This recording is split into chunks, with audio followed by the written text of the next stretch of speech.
Good morning students, how are you? I am Poonam, Hindi faculty. आज हम कक्षा 5 का जो चैप्टर हमने परसों कल की वीडियो में पढ़ा था, भाषा, लिपि और व्याकरण, आज हम उसके प्रश्न उत्तरों का अध्ययन करेंगे। तो आप सबसे पहले अपनी नोटबुक और पेन निकाल लीजिए और जो भी मैं ब्लैक बोर्ड पर लिखती हूँ आप उसे नोट करते जाइए। चलिए जल्दी कीजिए, अपनी नोटबुक और पेन बाहर निकाल लीजिए। सबसे पहले नोट कीजिए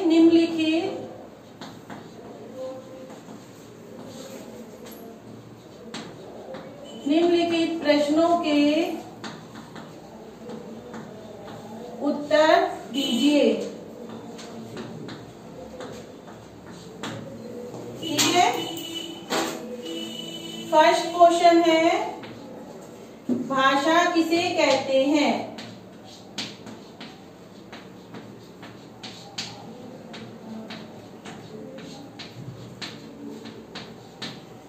लिख लिया आपने?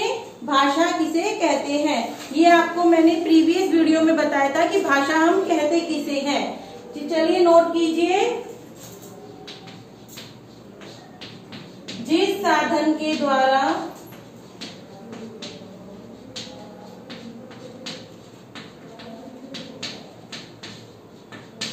हम अपने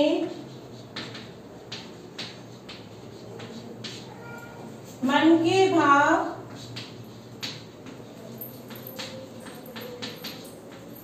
और विचारों को प्रकट करते हैं,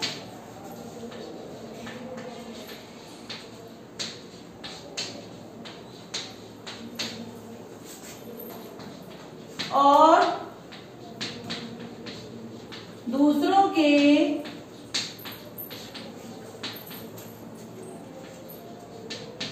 भावों को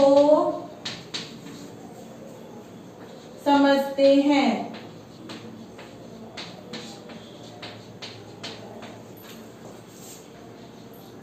भाषा कहते हैं।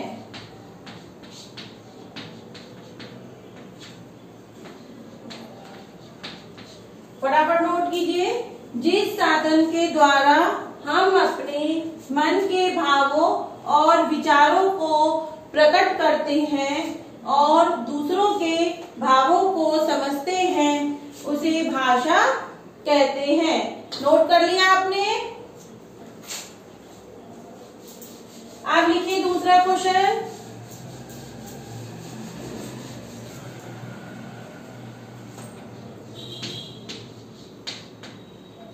लिपि किसे कहते हैं? ये भी मैंने आपको बताया था कि लिपि किसे कहते हैं। किसे कहते हैं लिपि?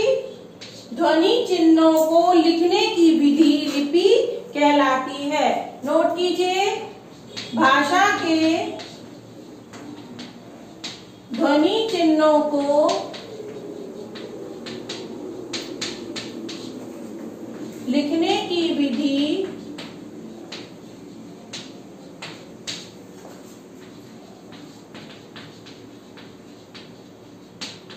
लिपि कहलाती है।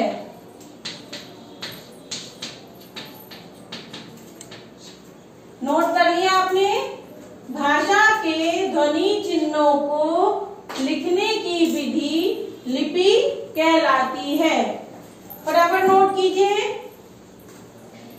इसके बाद हमारा तीसरा क्वेश्चन है,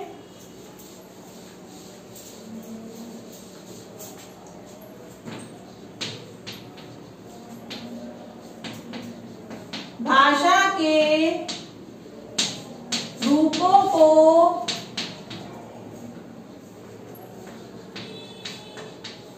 सउदाहरण लिखिए।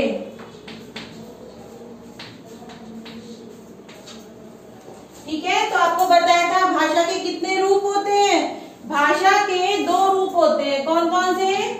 पहला, मौखिक भाषा।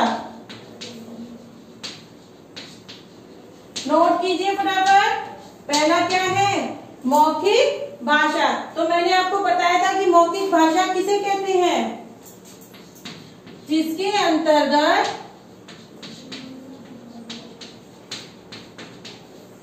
हम अपनी बात बोलकर प्रकट करते हैं, वो क्या कहलाती है? मौखिक भाषा। क्या कहलाती है वो? मौखिक भाषा कहलाती है।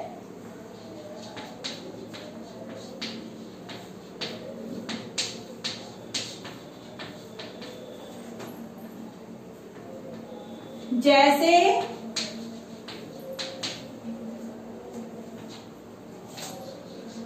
भाषण और संवाद। ठीक है, जब हम भाषण देते हैं तो भाषण भी हम मौखिक भाषा में देते हैं, और संवाद बोले जाते हैं तो संवाद भी कौन सी भाषा में बोले जाते हैं? मौखिक भाषा के अंतर्गत बोले जाते हैं। लिख लिया आपने? जिसके अंतर्गत हम अपनी बात बोलकर प्रकट करते हैं, मौखिक भाषा कहलाती है। जैसे भाषण और संवाद। नोट कर लिया? ठीक है, इसका दूसरा उदाहरण लिखिए।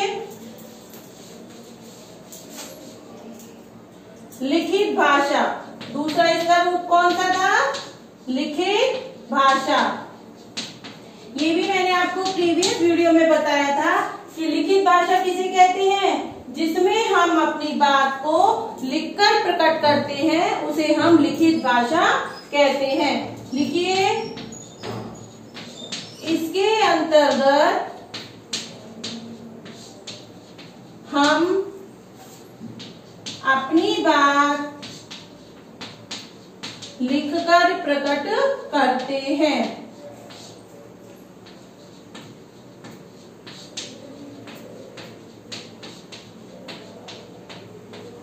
लिखित भाषा कहलाती है।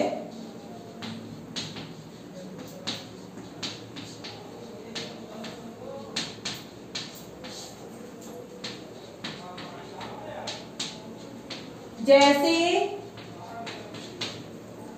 पत्र लिखना। और दूसरा उदाहरण क्या है? किताब, क्योंकि किताब भी किसमें लिखी हुई है? लिखित भाषा में लिखी हुई है। समझ आया लिखित भाषा किसे कहते हैं? इसके अंतर्गत हम अपनी बात लिखकर प्रकट करते हैं, लिखित भाषा कहलाती है। जैसे पत्र लिखना और किताब। नोट कीजिए जल्दी से।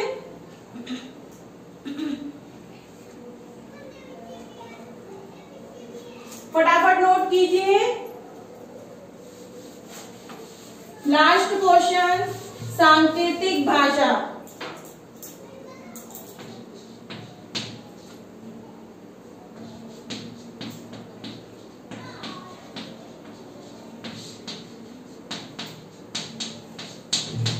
इसमें क्या करते हैं हम? इसके अंतर्गत हम अपने मन के भाव किसके द्वारा प्रकट करते हैं? संकेतों के द्वारा प्रकट करते हैं। लिखिए, इसके अंतर्गत हम अपने भाव संकेतों के द्वारा प्रकट करते हैं। क्या कहलाती है वो? सांकेतिक भाषा कहलाती है। नोट कर लीजिए। ठीक है, तो बच्चों हमारा ये जो भाषा का 5th क्लास का फर्स्ट चैप्टर था, ये आज खत्म होता है। इसके बाद हम नेक्स्ट चैप्टर वर्ण विचार का अध्ययन करेंगे। तब तक के लिए धन्यवाद। Stay safe and stay home.